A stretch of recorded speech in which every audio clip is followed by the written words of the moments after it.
Halo teman-teman, selamat datang.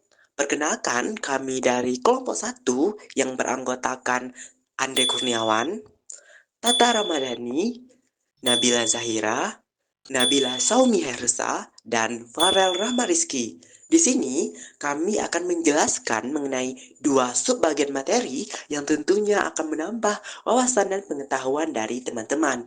Di sini kami akan membahas mengenai peran dan fungsi lembaga perwakilan dan juga sistem pemilu legislatif. Oleh karena itu, mari saksikan video dari kami. Nah, jadi di sini saya akan menjelaskan mengenai sistem pemilu. Nah, sistem pemilu adalah mekanisme yang digunakan untuk memilih wakil rakyat dalam lembaga legislatif. Sistem pemilu menentukan bagaimana suara rakyat dikonversi menjadi kursi di parlemen. Yang pertama, saya akan menjelaskan tentang sistem pemilu organis mekanis. Sistem pemilu dapat dikategorikan dalam pendekatan organis yang fleksibel, terbuka, dan partisipatif atau mekanis yang birokratis, ketat, dan terstruktur. Sistem pemilu organis contohnya adalah sistem proporsional daftar terbuka, di mana pemilih bisa memilih langsung calon legislatif, bukan hanya partai. Sedangkan sistem pemilu mekanis contohnya adalah sistem proporsional daftar tertutup, di mana pemilih hanya memilih partai dan partai menentukan siapa yang akan duduk di dalam parlemen. Nah, selanjutnya saya akan menjelaskan tentang sistem pemilu distrik. Sistem ini adalah sistem di mana setiap daerah pemilikan atau distrik hanya memiliki satu wakil yang terpilih berdasarkan suara mayoritas atau pluralitas. Contoh dari penerapan sistem ini adalah negara Amerika Serikat, Inggris, dan Kanada yang menggunakan sistem distrik mayoritas sederhana atau FPTP. Sedangkan Prancis menggunakan sistem 2 putaran jika tidak ada yang mendapat lebih dari 50% suara. Putaran kedua digelar. Sistem mayoritas pluralitas adalah salah satu metode dalam pemilihan umum yang digunakan untuk memilih pejabat atau perwakilan rakyat. Dalam sistem ini, calon yang mendapatkan suara terbanyak di antara semua pesaing akan memenangkan pemilihan tanpa memerlukan mayoritas mutlak, lebih dari 50% suara. Ciri-ciri sistem mayoritas pluralitas. Yang pertama yaitu suara terbanyak. Pemenang adalah calon yang memperoleh suara terbanyak meskipun tidak mencapai lebih dari 50% suara. Yang kedua yaitu sederhana dan mudah diterapkan. Sistem ini sangat mudah diimplementasikan dan tidak memerlukan penghitungan rumit. Yang ketiga yaitu satu putaran pemilihan. Biasanya sistem ini tidak membutuhkan lebih dari satu putaran pemilihan. Contoh penerapannya, di Amerika Serikat, sistem mayoritas pluralitas diterapkan dalam pemilihan legislatif, House of Representatives, dan dalam pemilihan lokal.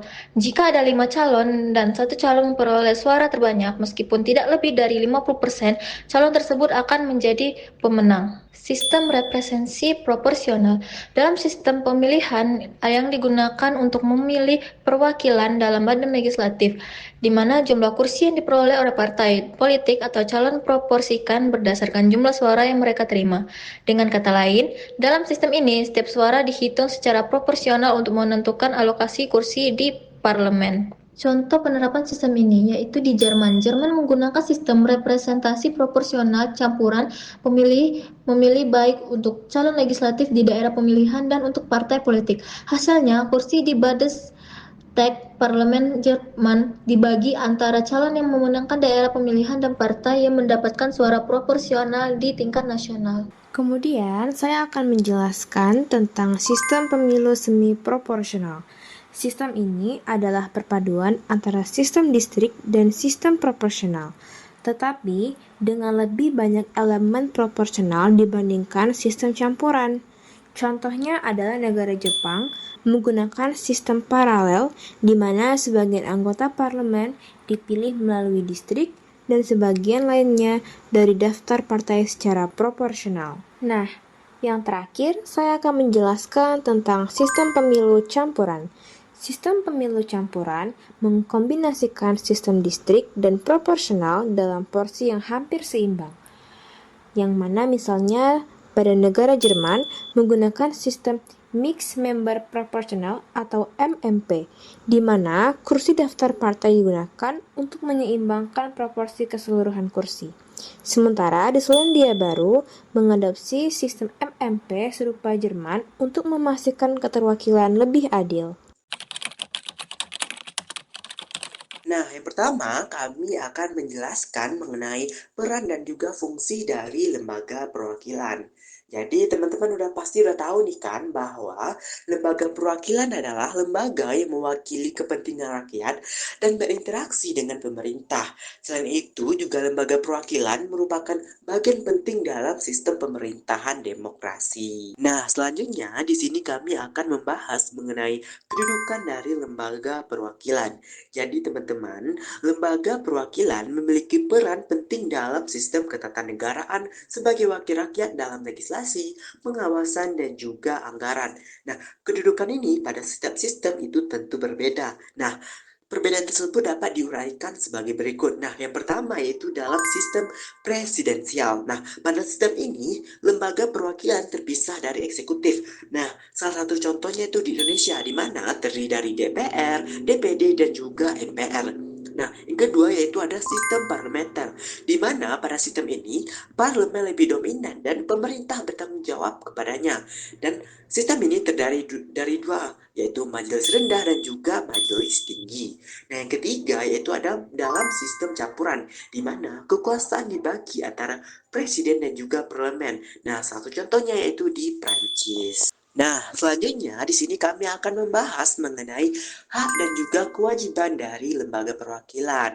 Jadi, teman-teman, lembaga perwakilan itu memiliki hak dan kewajiban yang berfungsi untuk menjaga keseimbangan kekuasaan dalam pemerintahan. Adapun hak-hak dari lembaga perwakilan yaitu yang pertama, hak legislasi, yang kedua, hak anggaran, yang ketiga, hak pengawasan mengawasi, dan juga yang keempat, hak imunitas, yang kelima hak interpelasi, yang keenam hak angket, dan yang ketujuh yaitu hak menyatakan pendapat. Nah, selain memiliki hak, tentu lembaga perwakilan juga memiliki kewajiban-kewajiban yang harus dipenuhi. Kewajiban tersebut diantaranya yaitu yang pertama, menjalankan fungsi legislasi. Yang kedua, mengawasi pemerintahan. Yang ketiga, mewakili aspirasi rakyat. Yang keempat, menjaga integritas. Dan yang kelima, menjalankan fungsi anggaran. Yang ketiga itu alat-alat kelengkapan. Alat-alat kelengkapan lembaga perwakilan merupakan bagian penting dalam menjalankan fungsi legislatif, anggaran, dan pengawasan. Alat-alat kelengkapan ini meliputi pimpinan lembaga yang bertugas memimpin jalannya sidang dan mengoordinasikan kerja lembaga. Komisi-komisi yang dibentuk untuk membahas berbagai bidang seperti hukum, ekonomi, dan pendidikan. Badan musyawarah berperan dalam mengatur jadwal sidang dan menyusun agenda kerja, sedangkan badan anggaran bertugas membahas kebijakan anggaran. Untuk penyusunan peraturan perundang-undangan, badan legislasi sangat berperan aktif dalam hal tersebut. Badan kehormatan atau Mahkamah Kehormatan Dewan itu bertugas menegakkan kode etik anggota. Selain itu, ada badan kerjasama antar parlemen yang menangani hubungan dengan parlemen negara lain. Jika diperlukan, panitia khusus atau panitia kerja dapat dibentuk untuk menangani isu tertentu. Dengan alat-alat kelengkapan ini, lembaga perwakilan dapat menjalankan tugasnya secara efektif dan demokratis. Nah, kan kita udah mengetahui nih mengenai pengertian, hak dan kewajiban, dan juga kedudukan dari lembaga perwakilan. Di sini kita akan melanjutkan mengenai macam-macam lembaga perwakilan. Jadi, teman-teman, lembaga perwakilan itu dibedakan berdasarkan tingkatan-tingkatan dan fungsi yang berbeda-beda. Nah, hal tersebut dapat diuraikan sebagai berikut. Yang pertama yaitu berdasarkan tingkatannya. Nah, berdasarkan tingkatan ini itu dibagi menjadi dua. Yang pertama yaitu lembaga perwakilan nasional seperti DPR, DPD, dan MPR. Yang kedua yaitu lembaga perwakilan daerah seperti DPRD. Yang kedua yaitu dibagi berdasarkan sistem parlemen, di mana pada sistem parlemen ini dibagi lagi menjadi dua bagian. Yang pertama yaitu parlemen unikameral, yang kedua parlemen bikameral. Nah, yang ketiga yaitu berdasarkan fungsi dan juga peran. Nah, pada Berdasarkan hal ini, itu lembaga perwakilan dibagi menjadi 3. Yang pertama yaitu lembaga perwakilan politik yang bertugas menyusun kebijakan dan undang-undang seperti DPR. Yang kedua, lembaga perwakilan daerah yang memiliki kepentingan daerah dalam pemerintahan pusat seperti DPD. Dan yang ketiga yaitu lembaga permusyawaratan berperan dalam pengambilan keputusan besar negara seperti MPR yang berwenang mengubah undang-undang dasar. Yang terakhir itu ada ukuran dan fungsi parlemen.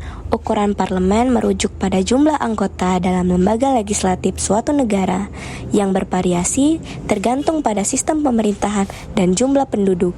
Negara dengan sistem bikameral memiliki 2 kamar parlemen, misalnya DPR dan Senat. Sedangkan negara dengan sistem unikameral hanya memiliki 1 kamar legislatif. Ukuran parlemen biasanya ditentukan berdasarkan konstitusi dan kebutuhan representasi rakyat, dengan jumlah anggota dapat berkisar dari puluhan hingga ribuan. Seperti di Tiongkok yang memiliki lebih dari 2.900 anggota Kongres Rakyat Nasional. Fungsi parlemen mencakup 3 peran utama, yaitu yang pertama, fungsi legislasi, yaitu membuat, mengubah, dan mengesahkan undang-undang yang berlaku dalam suatu negara. Yang kedua itu fungsi pengawasan atau kontrol pemerintah, yang berarti mengawasi kebijakan eksekutif untuk memastikan pemerintahan berjalan sesuai dengan hukum dan kepentingan rakyat. Dan yang terakhir itu ada fungsi anggaran, menyetujui dan mengawasi penggunaan anggaran negara agar sesuai dengan kepentingan publik. Selain itu, parlemen juga dapat menjalankan fungsi representasi, diplomasi, dan menjaga keseimbangan antar berbagai kekuatan politik dalam negara. Nah, cukup sekian nih video dari kelompok kami. Semoga teman-teman dapat menerima dan juga memahami materi ataupun penjelasan yang sudah kami berikan dan dapat menambah wawasan dari teman-teman semua. Kami mengucapkan apresiasi kepada teman-teman yang sudah melihat video ini. Terima kasih.